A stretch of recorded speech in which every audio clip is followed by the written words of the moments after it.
Jadi komitmen dari pemerintah untuk membatasi penggunaan gadget atau media sosial ini bertanggung jawab sebenarnya kuncinya dari keluarga. Kalau di Surabaya saya lihat salah satu cara untuk ini program bisa berhasil adalah dengan memberikan kegiatan. Jadi gini, jangan sampai kita hanya melarang, membatasi penggunaan gadget, tetapi tidak kita berikan ruang kreativitas, ruang kegiatan yang produktif dan positif kepada mereka. Karena kalau cuma melarang, mereka akhirnya anak muda itu nggak bisa dilarang maksudnya. Betul. Bukan larangan, tetapi ini adalah batasan saja, hanya untuk mengarahkan saja bahwa kita memang dituntut untuk terus mengikuti perkembangan teknologi.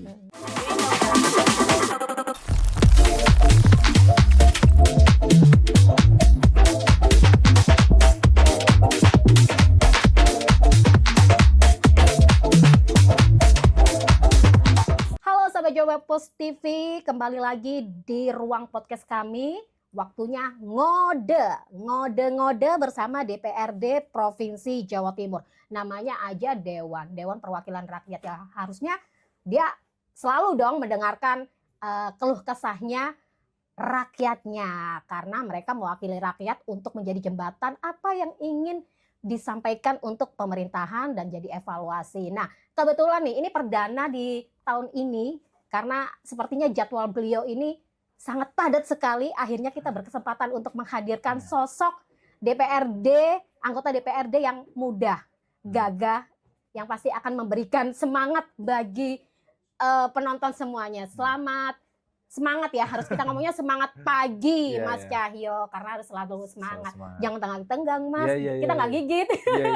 Apa kabar, Mas Cahyo? Alhamdulillah baik, Mbak. Akhirnya ya 2026 harus tetap semangat lebih baik lagi ya. Insya Allah harus tetap semangat dan optimis. Optimis walaupun kondisi ekonomi lagi seperti banyak ini. Tantangan. Ya, banyak tantangan. Mas Cahyo dari anggota Komisi DPRD Provinsi Jawa Timur dari fraksi Gerindra. Komisi selalu berhubungan dengan kesejahteraan rakyat ya. Nah, ini agak sedikit berbeda nih. Sepertinya masalah kesehatan dan juga pendidikan ini selalu menjadi prioritas dan selalu menjadi sorotan bagi masyarakat. Mas Cahyo, ini yang baru-baru happening di Provinsi Jawa Timur adalah soal pembatasan penggunaan gadget di lingkungan sekolah. Kemarin tidak hanya di kota Surabaya aja sebagai dapilnya jenengan, tapi ternyata Pemprov Jatim juga memberlakukan itu. Di seluruh sekolah. Di seluruh sekolah. Kalau dari Mas Cahyo sendiri, bagaimana dengan kebijakan ini, Mas? Ya, terima kasih. Sebelumnya ini suatu kesempatan yang luar biasa saya diundang sama Jawa Post TV. Waduh, saya untuk yang ngode di sini, ngobrol-ngobrol apa? Ngode itu ngobrol dewan. Ngobrol bareng dewan. Ngobrol bareng dewan. Ini kan memang harus ngode-ngode. Kalau Bapak dewannya nggak dikode-kode nggak bakal tahu ya kan.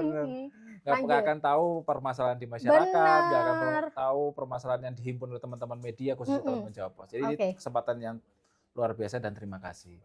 Yang kedua tentu ketika kita bahas tentang pembatasan gadget, tentu ini berdasarkan dari kebijakan dari pemerintah pusat. Bagaimana Bapak Presiden mengetahui bahwa hari ini kita memang menghadapi suatu perkembangan teknologi yang sangat luar biasa.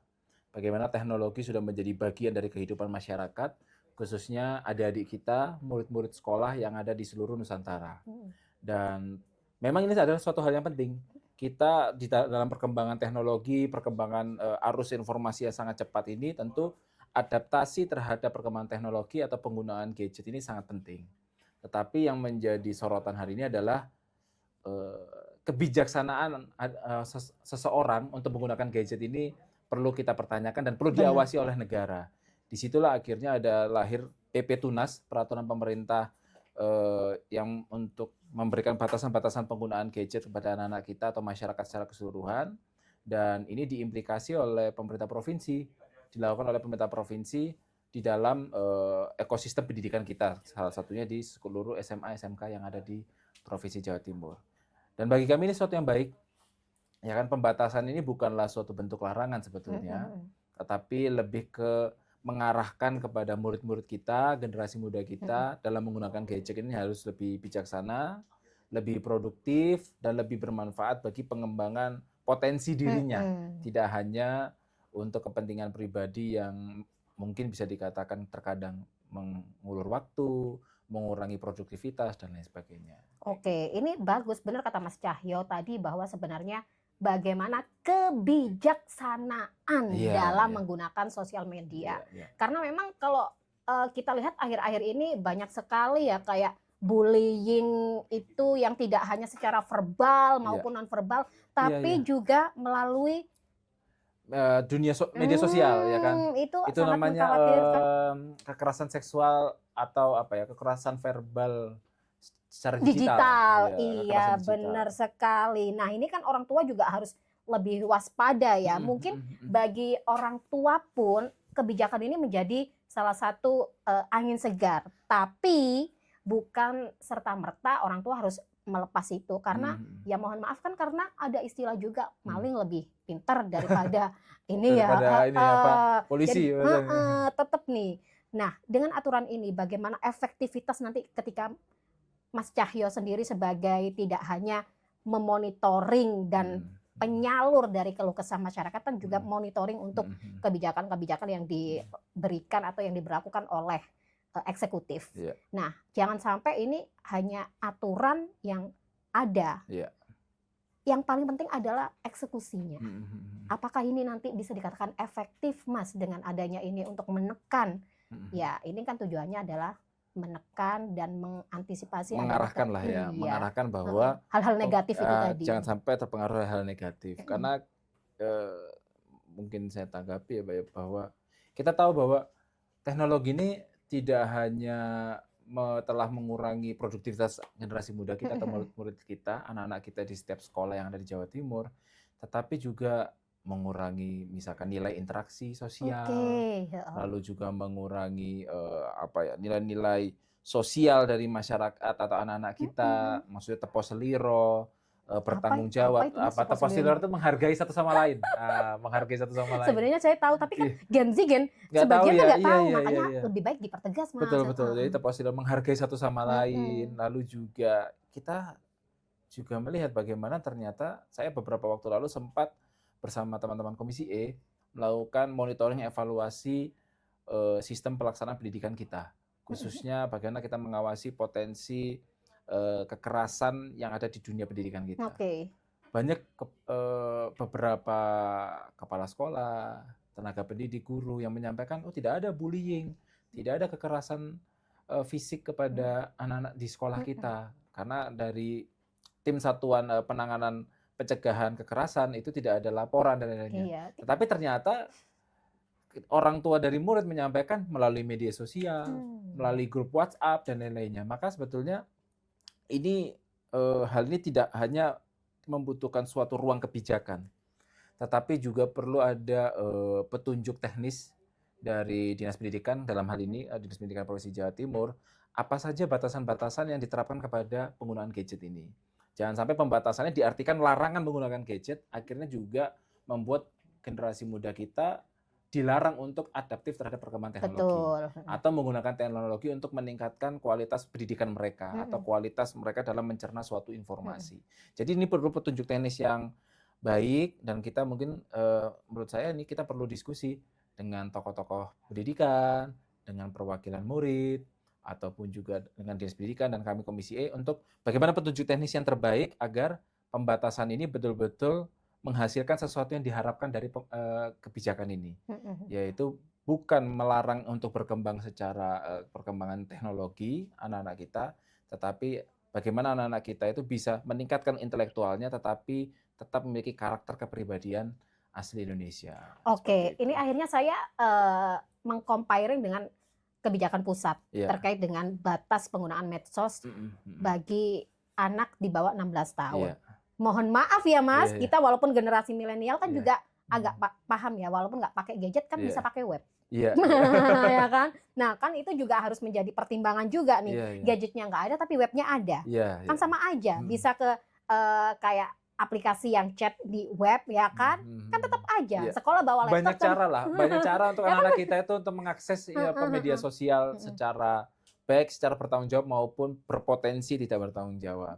Tetapi makanya yang penting itu bukan tentang hanya kebijakannya, tetapi bagaimana kita atau melarang untuk penggunaan media sosial dan gadget, tetapi bagaimana kita membangun ekosistem pendidikan kita yang betul-betul menjunjung tinggi nilai-nilai karakter yang baik. Jadi sebenarnya cara untuk melarang itu, cara untuk mencegah penggunaan media sosial yang negatif itu bukan dari suatu kebijakan saja, tetapi bagaimana kita betul-betul mendoktrin, memberikan filosofi dan ideologi karakter anak-anak kita itu untuk bisa bertanggung jawab dalam segala hal. Tidak hanya media sosial yang kita bicarakan, tetapi mereka sebagai anak-anak juga, sebagai generasi muda, sebagai pelajar, sebagai makhluk sosial juga harus ditingkatkan nilai-nilai.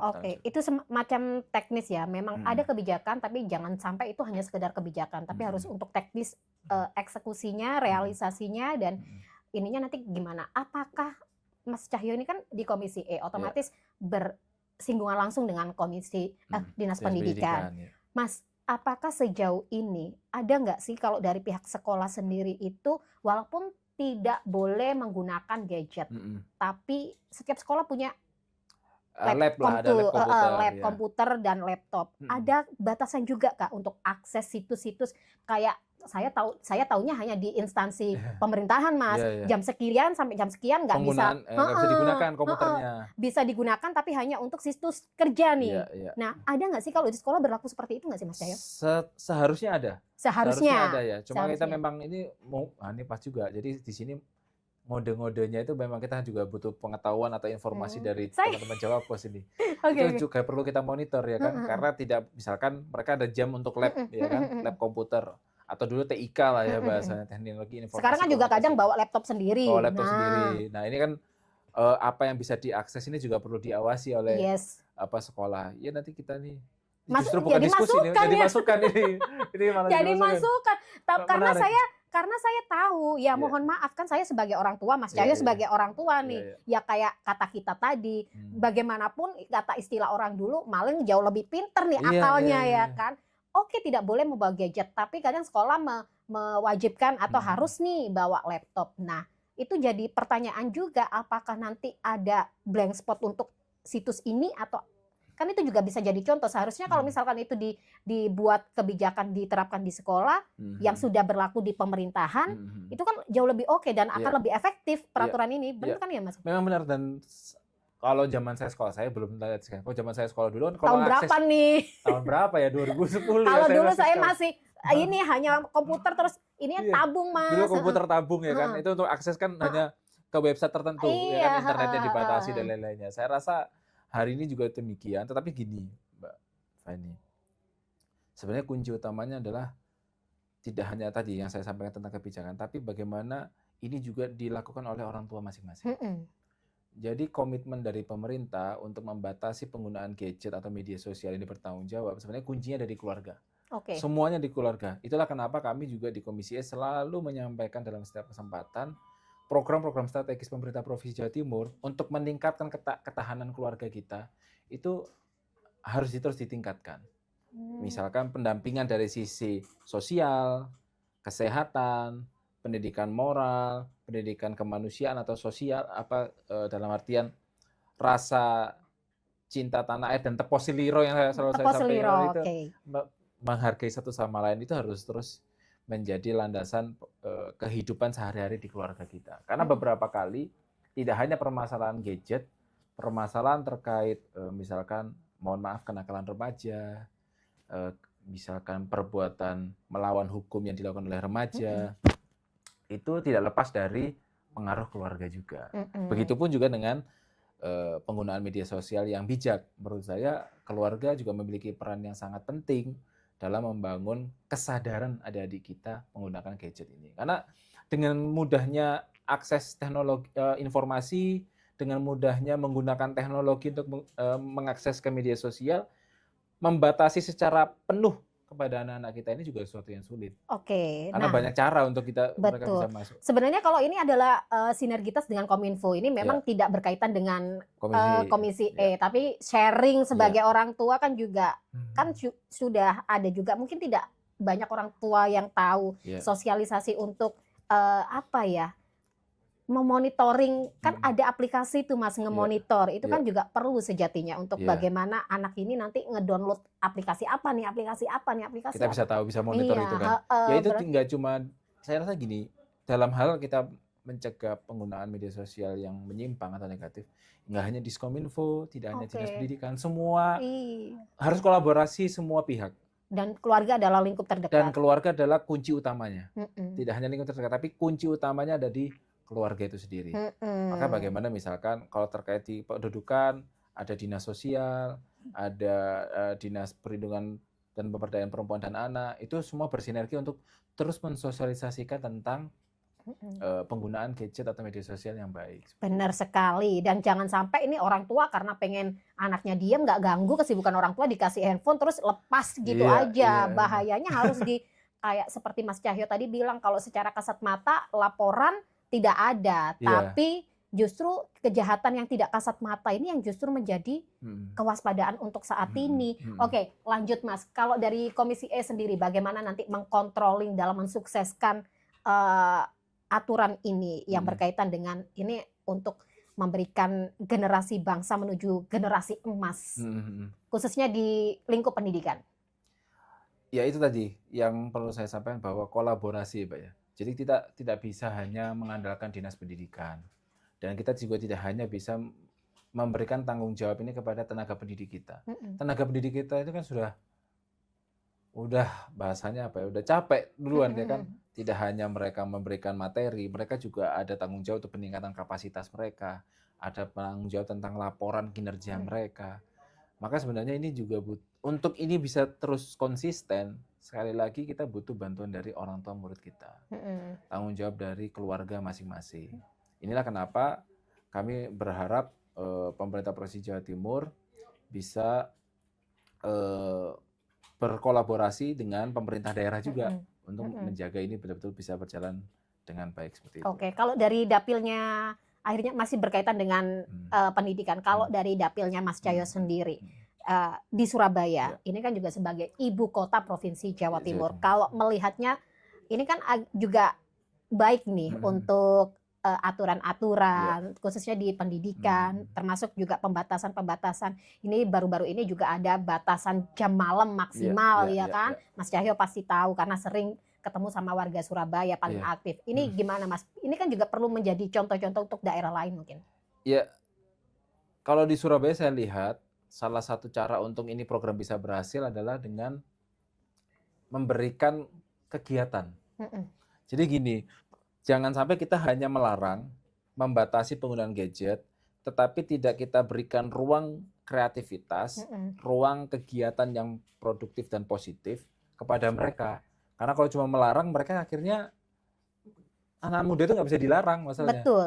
Anak-anak sekolah itu nggak bisa dilarang. Kalau dilarang malah penasaran untuk mencari cara untuk keluar dari larangan tersebut. Kan gitu. Nah, caranya adalah bagaimana kita beri pengertian tentang berbahaya penggunaan media sosial yang tidak bertanggung jawab, meskipun kita juga menyampaikan bahwa penggunaan teknologi ini penting untuk meningkatkan kapasitas kualitas mereka dalam mendapatkan sains dan teknologi atau keilmuan, tetapi kita juga berikan mereka ruang kreativitas, ruang kegiatan, misalnya kegiatan-kegiatan yang berbasis pada kesehatan, olahraga, kegiatan-kegiatan yang berbasis pada peningkatan ideologi mereka tentang nilai-nilai asli Indonesia seperti nilai Pancasila, organisasi kepemimpinan dan lain-lainnya. Akhirnya dengan seiring waktu, selain pembatasan dan ada kegiatan inilah yang akhirnya bisa membentuk dan mencetak generasi muda ataupun generasi penerus yang betul-betul sesuai harapan kita.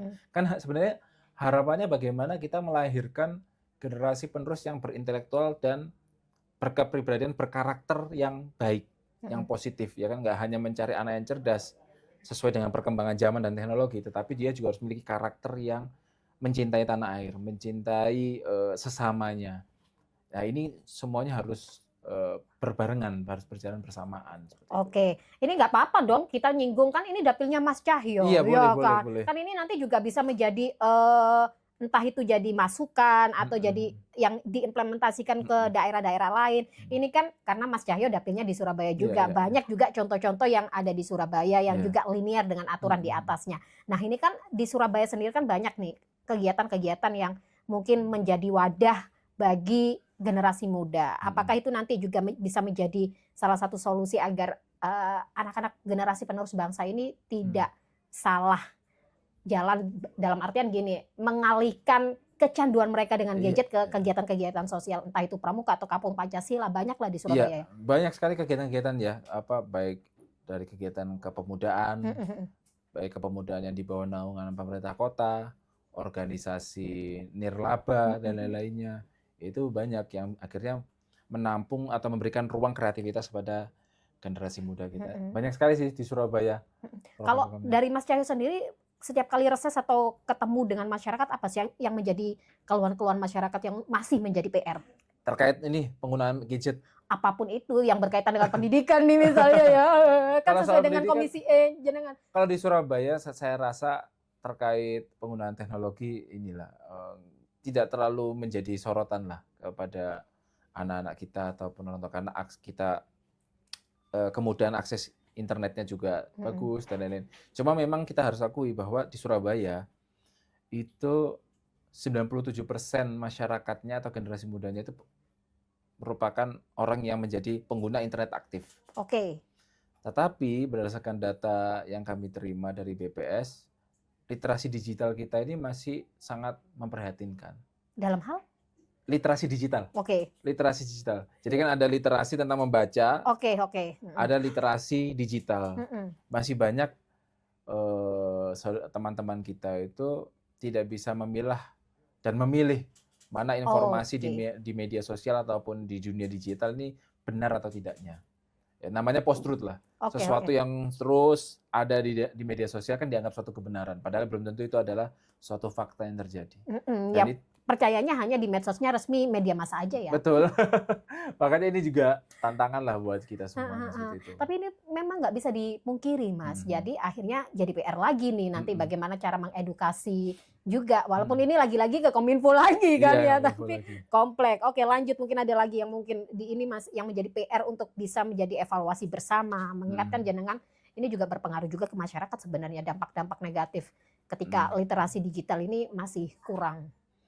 Ya, itulah kenapa kami itu pemerintah Presiden Prabowo selalu mengedepankan tentang pembangunan sumber daya manusia, khususnya sektor pendidikan. Tidak boleh lagi ada anak-anak kita yang tidak dapat akses pendidikan yang berkualitas. Ini banyak program-program baik sekolah rakyat, lalu juga beasiswa, lalu juga peningkatan kapasitas guru kita. Ini selalu digalakan oleh pemerintah pusat karena sekali lagi guru ini kan juga tenaga pendidikan ini adalah fondasi utama mencetak generasi penerus kita. Pembentukan karakter atau karakter building dari generasi muda kita ada di sekolah.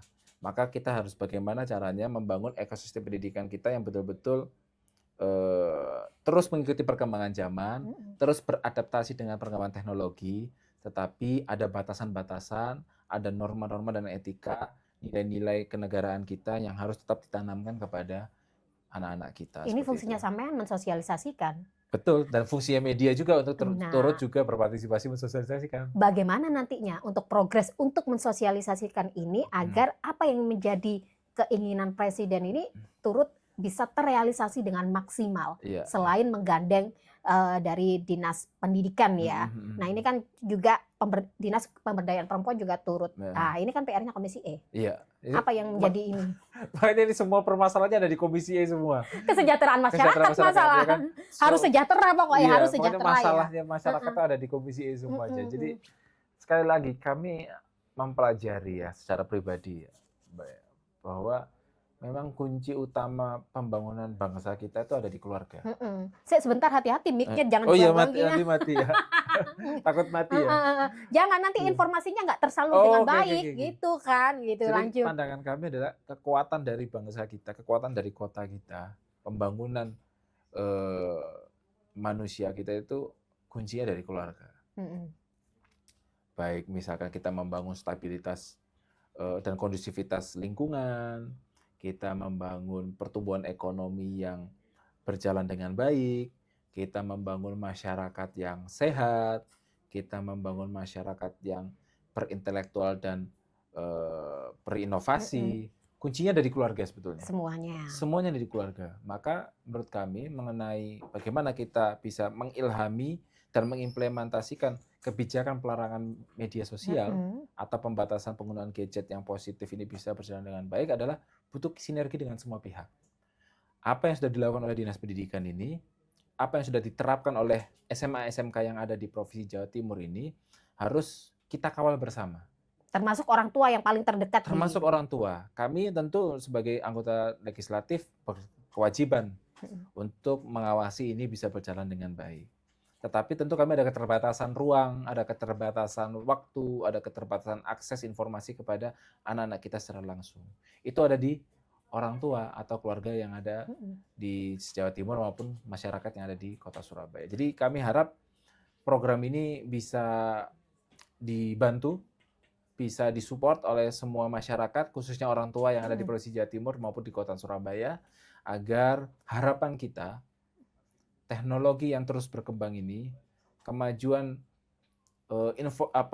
teknologi yang terus tidak bisa kita bendung ini betul-betul memberikan dampak positif bagi perkembangan kecerdasan atau kognitif dari anak-anak kita. Oke, Mas, ini kembali lagi ke tadi bahaya bullying digital, ya kan, bullying digital ini memang tidak bisa sulit dimonitor. Sangat sulit. Sangat sulit dimonitor. Speak up pun dia khawatir, takut. Mungkin di Jawa Timur jangan sampai lah ya, jangan sampai ada kasus. Tapi kalau di daerah-daerah lain kita lihat bahaya dan dampaknya seperti apa kan. Tapi harusnya Komisi E sendiri kemarin dari sempat tadi Mas Cahyo bilang dari Satgas tidak ada data. Justru kalau tidak ada data ini menjadi pertanyaan. Betul, gitu. Jangan karena nggak mungkin dalam suatu kehidupan sosial proses bullying itu tidak terjadi. Bullying itu kan macam-macam. Ada yang disengaja untuk memang mengintimidasi seseorang, ada juga yang hanya sekedar guyonan. Bahasa Surabayanya kan misalnya menghina begini, menghina gitu, itu kan biasa bagi mereka. Tapi sebenarnya itu juga bagian dari bullying. Kalau terus kita biarkan akhirnya menjadi suatu intimidasi kepercayaan diri dari anak-anak kita. Apalagi yang ngebully sak komplek. Kayak yang akhir-akhir ini yang viral itu kan. Yang jurusan hukum sendiri aja memberikan contoh yang tidak baik untuk hukumnya. Nah ini kan juga benar Mas, harusnya ketika itu dianggap aman dan tidak apa-apa harus menjadi pertanyaan.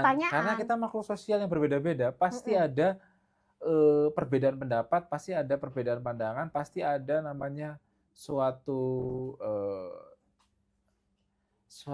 statement atau penyampaian yang akan menjurus ke arah intimidasi atau kekerasan verbal. Iya, apalagi juga di sosial media sekarang kan akhir-akhir ini banyak sekali ada guru yang dibully muridnya. Itu kan ya tepos seliro tadi ya, tepos seliro gitu ya. Terakhir mungkin Mas, evaluasi apa nih yang mungkin menjadi catatan dan harus menjadi PR bersama untuk kebaikan generasi penerus, kebaikan nusa dan bangsa ya kan.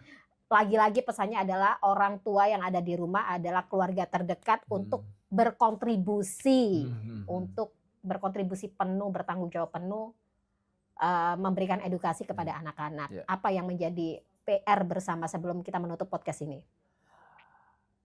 Mungkin PR ini untuk adik-adik ya, adik-adik atau murid-murid. Berarti bukan sekolah. PR ya, pesan motivasi. Bahwa kebijakan dari pemerintah tentang pembatasan penggunaan teknologi, gadget atau media sosial ini bukanlah dalam tujuan untuk membatasi kebebasan mereka untuk mengakses informasi, untuk bisa menggunakan teknologi dengan sesuka mereka. Bukan batasan, bukan larangan, tetapi ini adalah batasan saja, hanya untuk mengarahkan saja. Bahwa kita memang dituntut untuk terus mengikuti perkembangan teknologi, mengikuti perkembangan zaman, mengikuti perkembangan ilmu pengetahuan itu tentu harus linear. Perkembangan ilmu pengetahuan dengan teknologi itu adalah suatu keselarasan yang akhirnya bisa membuat kita menjadi generasi yang berhasil. Tetapi tidak boleh kebebasan akses informasi ini mengindahkan atau menghilangkan norma-norma etika yang diajarkan oleh para pendiri bangsa kita melalui Pancasila, melalui Undang-Undang Dasar, maupun norma-norma agama yang terus memberikan contoh kepada kita menjadi manusia yang bermanfaat, manusia yang produktif, manusia yang berintelektual, tetapi memiliki kepribadian kebudayaan, memiliki tadi tepos seliro yang selalu menjadi gagasan kehidupan sosial adik-adik ini. Oke, sebenarnya intinya gunakanlah media sosial dengan tanggung jawab. yang betul-betul mampu meningkatkan produktivitas teman-teman, meningkatkan kapasitas teman-teman sebagai generasi penerus. Kalau tidak bermanfaat tinggal saja. Tinggal aja, betul apalagi kalau ya? misalnya konten-konten yang menjurus ke sara, menjurus ke hal-hal kriminal, menurut saya udahlah. Kalau bisa menggunakan media sosial itu yang bermanfaat dan menghasilkan. Iya, ya misalkan kan? menggunakan media sosial untuk misalkan mencari informasi tentang penelitian sesuatu, tentang hal-hal yang terkait akademik, boleh. Misalkan menggunakan media sosial untuk menjadi seorang pengusaha entrepreneurship muda, boleh saja. Dan itu banyak. Nah, itulah yang kami harap dengan pembatasan ini itu bisa dilakukan. Dan yang paling penting sebenarnya pembatasan ini kan untuk meningkatkan daya fokusnya adik-adik sekalian. Betul. Banyak yang di sekolah ini kan juga masih ambil main handphone, itu akhirnya kan kemampuan kritis, kemampuan menangkap informasinya menjadi turun karena ada distorsi pemikiran seperti itu. Oke, benar sekali. Kalau misalkan ada yang tanya, emang kita nggak pernah bersosial media? Bersosial media dong. Iya. Nah, hati-hati dengan kalian search-nya itu apa, algoritma akan mengarahkan terus. Itu hati-hati loh. Kita walaupun generasi milenial paham betul dong ya Mas Cahyo ya. Oke, terima kasih Mas Cahyo atas kesempatannya sudah kesini. Semoga dari ngodenya kita kali ini ya, di perdana episode sama Mas Cahyo, ini bisa bermanfaat dan memberikan motivasi bagi generasi penerus bangsa bagaimana bijak dalam menggunakan sosial media. Jangan menganggap bahwa pemerintah itu memberikan batasan, itu dalam hal memberikan batasan kita untuk tidak bersosial media, bukan seperti itu. Lebih mengedukasi kita bagaimana bijak, dan seperti pesan Mas Cahyo tadi, bijaklah, baiklah menggunakan media sosial yang lebih menguntungkan untuk masa depan kita semua. Saya Nurul Faini beserta segenap kru yang bertugas mengucapkan terima kasih dan sampai jumpa.